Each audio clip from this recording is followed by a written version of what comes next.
then you start feeling this connection between people that didn't exist before. And I think that's kind of the beauty of a sports film and a sports documentary, that the connections are so simple because it's very objective. There's a scoreboard, there's a clear winner, there's a champion. And in life, so many times we go through there's no clear scoreboard. You can't really tell whether you're winning or losing or not. But in sports, gives you a chance to see it clearly. They definitely did. They definitely felt like there had been a oversight when it comes to their contribution, when it comes to their competition level, when it comes to the talent they brought into the NBA. I think 80 ABA players at the time of the transition. There's only 4 teams still existing, and 80 ABA players became NBA players. The next All-Star game, look at the 1977, I believe, All-Star game, full of ABA players on both sides. The finals of the NBA Finals that year, full of ABA players. So they feel like they've been overlooked when it comes to the quality they brought to the league. And you ask why? Justin, you ask why? I don't know. My first instinct just goes to this. My first instinct goes to the idea that, when you fight, so if you're a bully and you get a close fight with a little guy, you beat the little guy up, but it was a close fight, you don't want to talk about that fight that much. You don't want to celebrate that much. It was way too close for comfort. I think Hi, everyone. Tim Kitzer with you, the voice of NBA Jam. From top journalists and authors to rising influencers and insiders, Hoopsology brings you the voices driving basketball forward. With elite guests and sharp analysis, Matt, Justin, and Alan keep you plugged into everything hoops. From downtown, boom shakalaka. So before we jump into your documentary, which is fantastic, by the way, an excellent representation, I think every basketball fan should check it out. We have a bit of a tradition on our show. We delve into basketball culture, what makes the game of basketball so great. So take this question any way you want it. Okay. What is your first or favorite basketball memory? My first or favorite basketball memory is actually seeing the Harlem Globetrotters, man. As a kid, I was in Houston, I grew up in Houston, and my dad took us to the Summit, the old school Summit. That's where Akeem and Clyde and all those guys played, Moses Malone. I went to see the Globetrotters, and I just remember being enthralled by the entertainment value of it, and just the way they conducted the crowd and such, and how much closer you felt than football. Because, Houston, Texas, this is football country. So I grew up going to mostly football games. But when I saw that, it gave me a love for basketball and a love for entertainment value of being that close to the players on the court. So I think that's appropriate that you bring that up, because with the Globetrotters, I think they're one of the first leagues to really be disruptors within traditional basketball, and I think the ABA is quite similar. So was that what drew you to this project? Is that it kind of was similar to the Harlem Globetrotters in terms of how it disrupted traditional basketball, so to speak? Yeah, no, I think not really. I think what drew me to the project was the social impact of the league. That's what drew me to the project, because my 30 for 30 roots, they really led me to look for projects that have impact, of course, on the court, on the field, but also have some type of impact in our community, that has some type of cultural movement to them. And so the ABA, I wasn't sure it was that until I talked with Coach George Karl. So Coach George Karl, he and I were connected via one of my good friends from college, Brett Goldberg, who he and I made TV shows together at Duke. We were 19 years old. And so he called me. He's business partners with Coach Karl, and he called me and said, "You got to hear Coach talk about the ABA. He thinks there may be a documentary. I told him he needs to talk to you if he thinks there is." And so we linked, and I talked to Coach, and I have my doubts. I got to tell you, I have my doubts. I don't know if the ABA is a good enough story from what I've seen, from what was depicted in the previous documentaries about it, what was shown in Pro. I was I didn't take it seriously. And he got fired up, man. He was like, "No, you don't understand what the ABA represented. You don't understand that we were and what he said to me was this. He's like, he said offhand, he didn't even mean it to try to grab my attention. He's like, "We were the first integrated workplace in America." And when he said that, I sat back. I was like, "Whoa, wait. What do you mean? Explain that. Explain." And he started to break down that in 1967, when guys came into the league, integration was an idea at that point. It was something that was more symbolic at that point. If you go to the annals of Sports Illustrated or General Motors or New York Times, you look into their leadership at that point, or even in their population of workers, they may have 1 or 2 Black people. They have a small little tiny percentage and say, "We're integrated. We got us one," but they weren't really integrated. They had 1 or 2 people. And he was like, "No, our locker rooms were 50-50. And none of us had ever dealt with that before. The Black dudes had never been around white guys before. The white guys, we didn't know how to be around Black dudes." And hear the players tell stories about them going out to eat together and joking together, how they'd be telling jokes. The other side wouldn't get it. The other people would get how they eventually became friends. And because of what they were up against, they became more like family, because they all knew they were taking on the behemoth that was, organized sports, that was the NBA. So many people wanted to see them fail. And because of that underdog status, they became family. And so when he started telling me about the brotherhood that they formed against all odds, it's like, okay, we might have something here. So, what was the aspects of the ABA that really surprised you once you delved in to doing more of the research, besides just the integration between white and black players, and specifically the style of play that the ABA implemented? Just watching a documentary, it's very much like the NBA, like very much, I don't know, uh, toast, generic, boring, ABA full of color, excitement, innovation. So you kind of discuss that contrast between the two. Yeah, it was really when you watched on camera, when you watched the game, like let's go to I'll go to a year like 1971. When you watch the NBA versus the ABA play, and you see the ABA, it looks like what we're used to seeing happen. I'll give you an example. Common, whose father played in the ABA, right? So he came, we got in contact with him through one of my partners, Todd Lieberman, who's the other third partner between Brett Goldberg, myself, and Todd. We were the three kind of creatively pushed this thing down the road and spearheaded it. Todd connected us with Common. Common's dad played in the league. Common saw the footage. We sat down with him. He watched the footage in Brooklyn. We were filming with him. He had never seen basketball from that era played like that. And the first thing he said was he was like, oh, okay, I see this. They got a little flow to them the way they play. And it surprised him, and it surprised me when I saw it. When you see people playing in the 60s, it's this very different looking kind of basketball. If you see, even though those cats were good, like Kuzi and the dudes from that era right there, like Russell and those guys, was much more of a regimented type of game. When you see the ABA play, you're like, this looks like 2010, like the way they're getting up and down the court.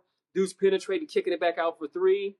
The floor is spread because of the 3-point line. It's just so interesting to watch the poetry of these guys move on the court and how it hasn't been publicized before. It hasn't been that well told before.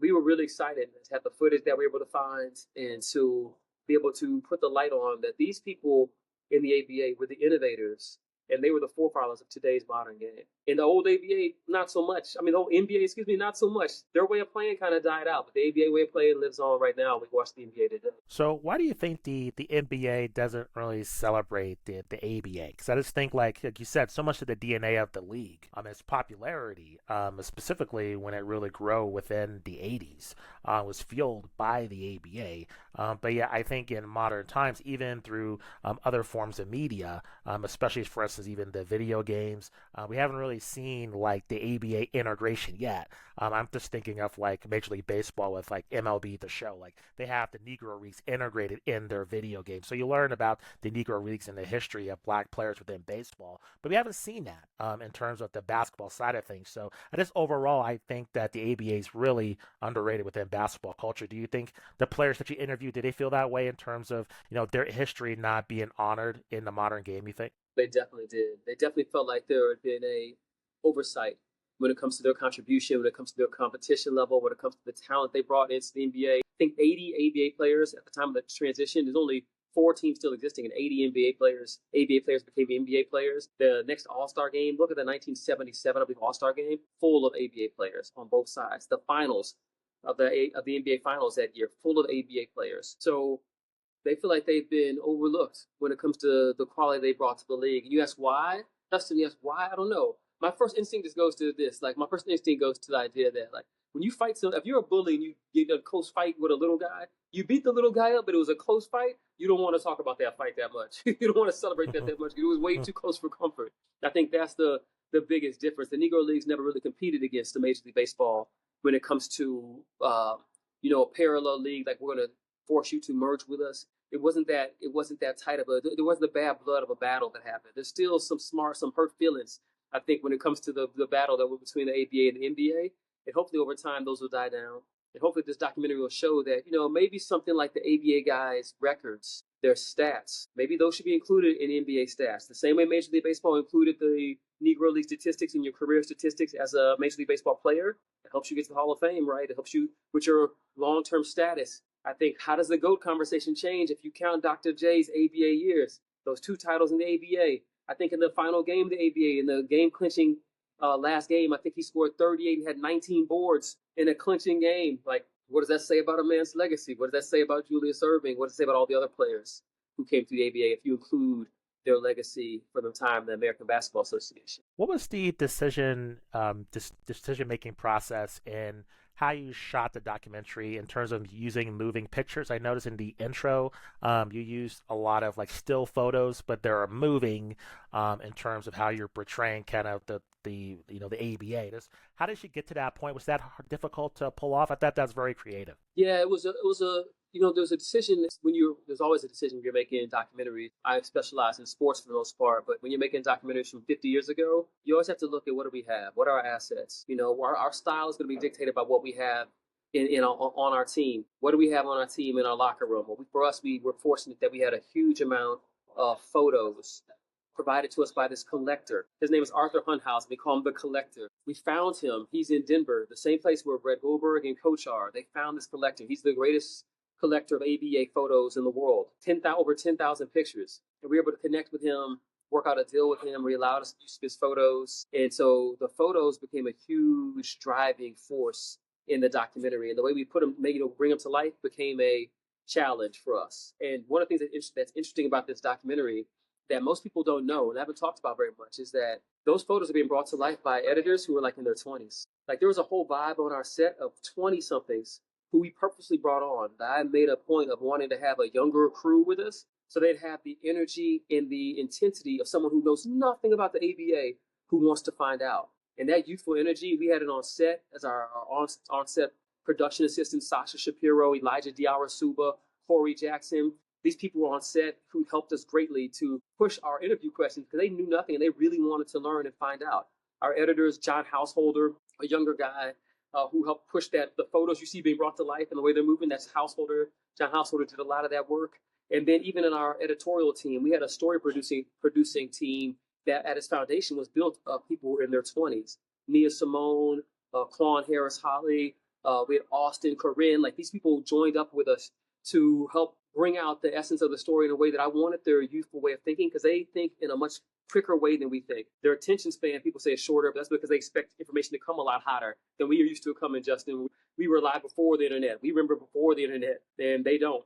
And so I wanted them to help drive the shaping of the story, and they helped us make some of those stylistic decisions because we knew we had to keep people's attention. And we had to grab their attention early, and we had to keep it throughout. And so I really commend the younger team of those creators. A lot of them former athletes. A lot of them former athletes who came on board with us. Like I'm a former football player from Duke. A lot of them former athletes who came on board to help bring out the artistry of this series. So what were their impressions of the ABA when the docuseries was all said and done? What's kind of the lasting impressions that they had?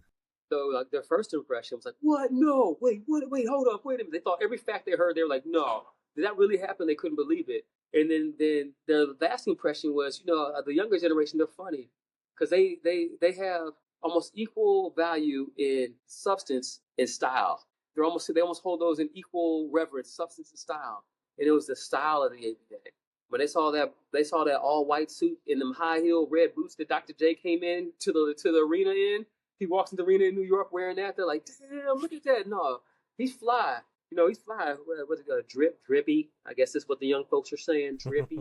Like that's what they're saying. Yeah. They were like, yeah, that they were talking about this, the aspect of the individuality and the confidence of the players and how they hadn't seen that from guys back in that day. And so I think that really made an impression on them, along with the historical groundbreaking nature of the league. They're really impressed by how much ground these guys break and how much these guys were willing to take on the status quo and the powers that be. And so, yeah, I think that made the most lasting impression on the young folks who were central to creating Soul Power. And how long did it take to put the docuseries together? And what were kind of any hurdles or challenges that you experienced? Wow.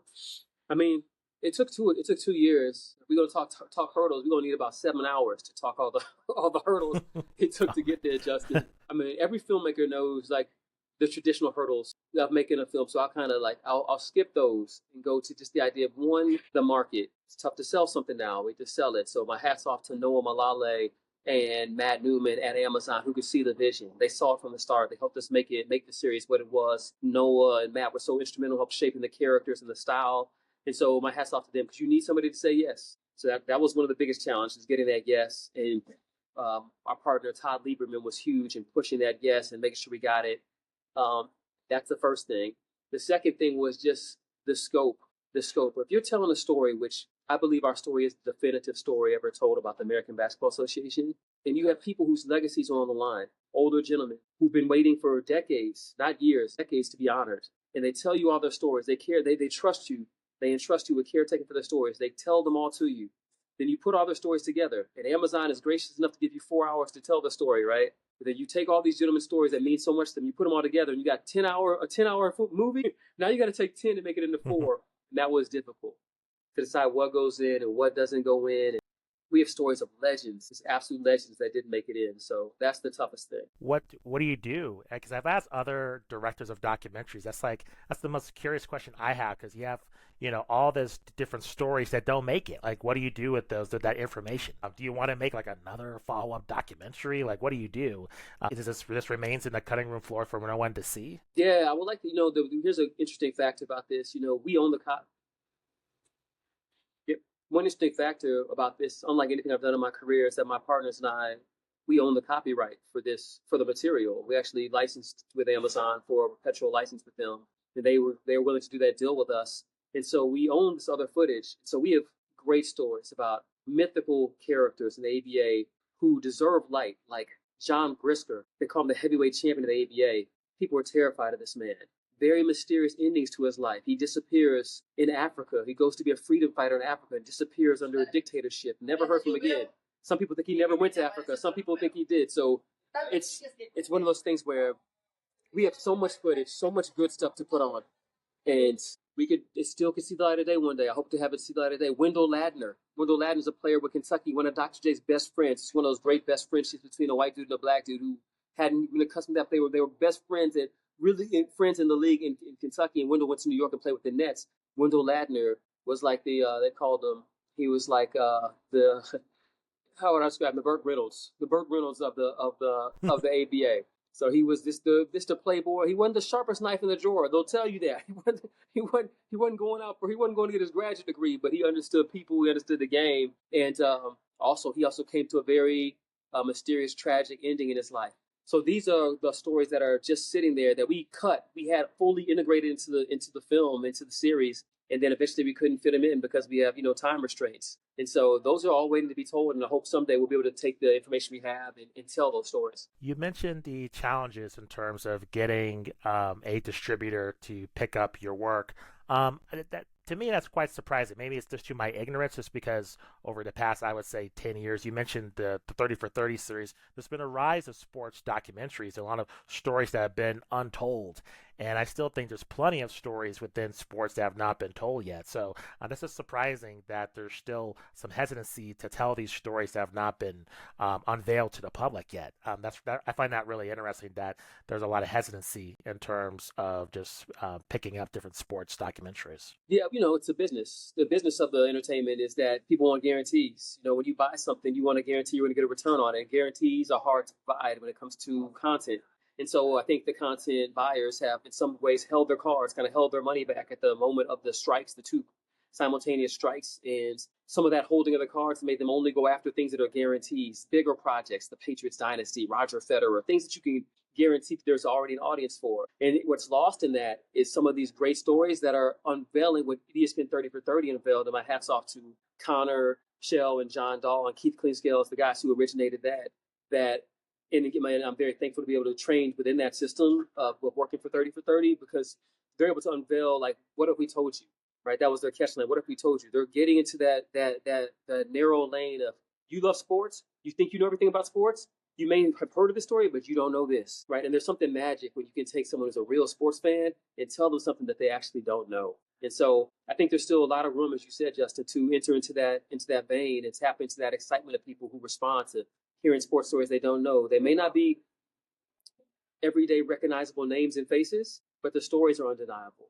And when the stories are undeniable, the audience reacts. Yeah, I totally agree. Do you think that there's more streamers available than ever, more available options for people to, watch whatever programming that they want. Do you think that it's become a little bit saturated within the sports documentary field, or do you think, again, there's plenty of room for different stories? Because I think there's plenty of room. I'm just curious because it's been popular because of 30 for 30, which was genius in terms of the stories that's been told.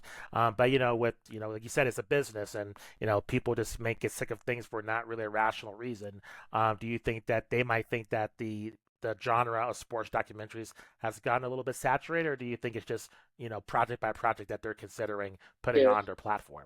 Yeah, I think everything goes, you know how it is. It all goes in waves. It all goes, and like you have the highs and lows. And I think the peak, to me, the peak moment was the 2020 pandemic unveiling of The Last Dance. Nothing's ever had that type of eyes on it because we all were at home. Me and my sons, Quan and Zay, would make appointment viewing. Like, we'd stop everything and go upstairs and we'd go watch The Last Dance together. And like, that never happened really before or since, because I think that was the peak of the 30 for 30, OJ Made in America type of run of sports documentaries. If you go back before 2009, before ESPN started the whole, the 30 for 30 push, sports documentaries were so niche, they weren't even thought of as being something that was sexy or hot, but 30 for 30 made them hot.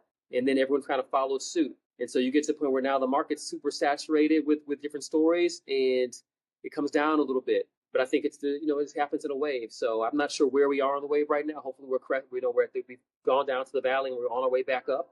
But I think there's always room for stories that surprise people, that make people see themselves differently. And I think sports documentaries can do that. They can do that because they take you back to a time where you see yourself back as a child when, oh yeah, I remember the first time I saw Dr. J. I remember the first time I heard of Rick Barry and I saw his little underhand free throw shooting style. And when you get that person on the screen in front of you telling you how they did it, why they did it, what their inspiration was, and you find out something about their childhood that made them do the things that they did, then you start feeling this connection between people that didn't exist before. And I think that's kind of the beauty of a sports film and a sports documentary, that the connections are so simple because it's very objective. There's a scoreboard, there's a clear winner, there's a champion. And in life, so many times we go through like there's no clear scoreboard. You can't really tell whether you're winning or losing or not. But in sports, it gives you a chance to see it clearly when you're a champion. Yeah, I totally agree. You mentioned George Karl, and I just want to get your thoughts on him, Larry Brown, Dr. J, players that had, definite ties to both leagues, and especially with George Karl and Larry Brown, who coached in the NBA, had extensive history. Do you know if they feel kind of like one loyalty to another, to either organization? Do you feel like they, even though they have an extensive history within the NBA, their kind of loyalty, their passion lies within the ABA? Or do you think it's all basketball, it's all part of their legacy? Yeah, and talking to those guys, part of what got me invested in being the director on this and what made me say yes to the project was hearing the interview. There's a podcast between George Karl and Dr. J done by Truth Plus Media.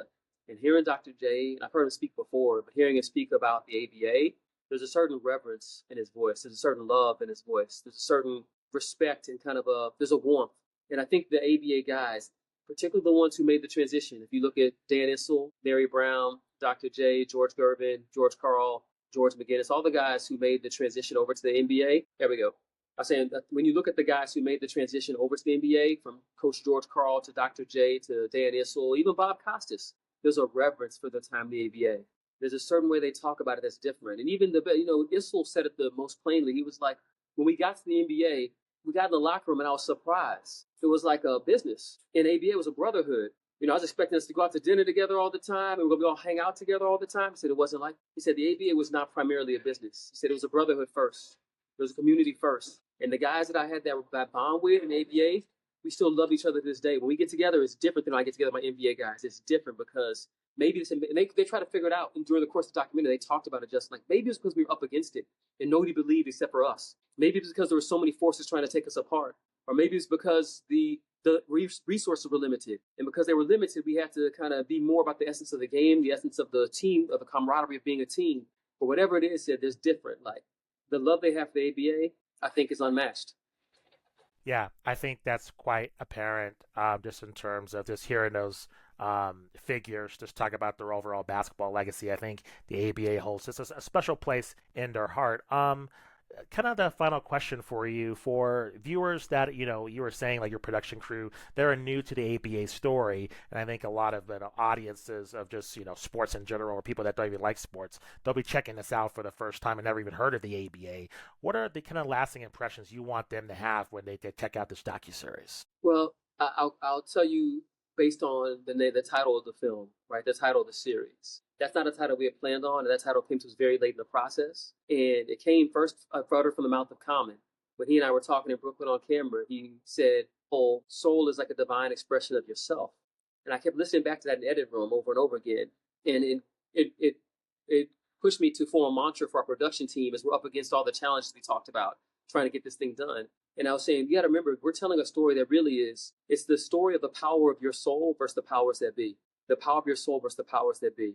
And if you think about it, Justin, how poignant is that right now in this moment in America?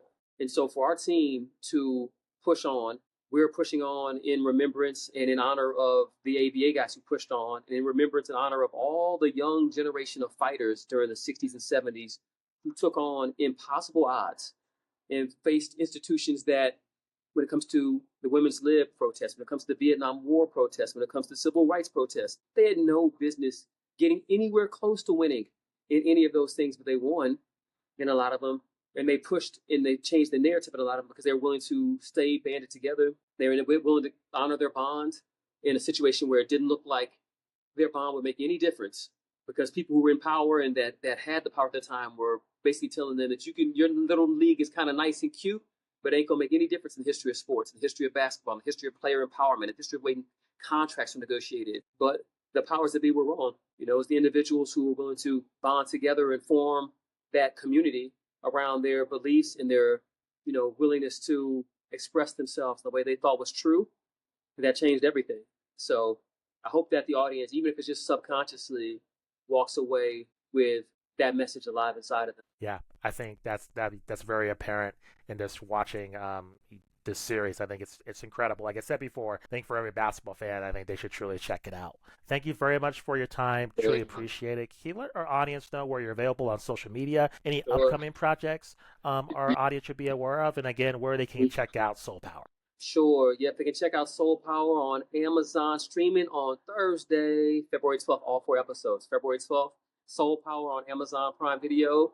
And you can find me at Kamwana Holley all over social media, Kamwana Holley, IG, and X and TikTok and so forth. And you asked me what's next. What's next is really a movement that I'm putting together that's kind of come organically from that Soul Power experience of those young people on set. I said a number of them were former athletes, and I've begun a mentorship group called Athlete to Artist, that have the young people kind of push me to do this. They're like, how did you do it? How did you transition from being a football player in college to being a director? And I told them a lot of the stuff I use on set when we're up against something tough or a tough deadline is the same thing I'd be saying in the huddle as free safety of the Duke defense to my guys on D. It's the same thing I learned. And so they're like, really? I was like, yeah, a lot of the same principles you can take from your athletic experience can make you a successful professional creative. And it's not easy to be a professional creative any more. It's easy to be a successful athlete. And so I really work with these young people and have a group of them. They're all coming to the premiere tomorrow in New York. They'll be out there. The starting 5, that's the first 5 members of Athletes Artists, will be at the premiere in New York. And, that's what's next. I'm really leaning into the athletes. I have a bunch of other creative productions going too, but the Athletes Artists is really something that has my heart and has my mind. And it's parallel to one of the productions I'm working on that's called The Lost Ones. It's about a mentorship program I did when I was a young 20-something years old in LA with kids who are locked up in the jails of LA. There were 14-year-old kids locked up in the jails. And what's happened to those kids since that time when I was working with them? That was some 20 years ago. In my search to try to find these young men and see if they're alive and see if they're locked up or free. That's a project called The Lost Ones that I'm developing. But it's hand in hand. It's a mentorship movie surrounding a mentorship project, Athletes Artists, that I'm working on now. And that's really where my heart and my spirit is. No, that's really cool. As a creative, I think that's awesome that you're doing that. Congratulations on Soul Power, and best of luck to you. And thanks for appearing on Hoopsology. Truly appreciate it. Thank you. Appreciate you, Justin. Talk to you, man.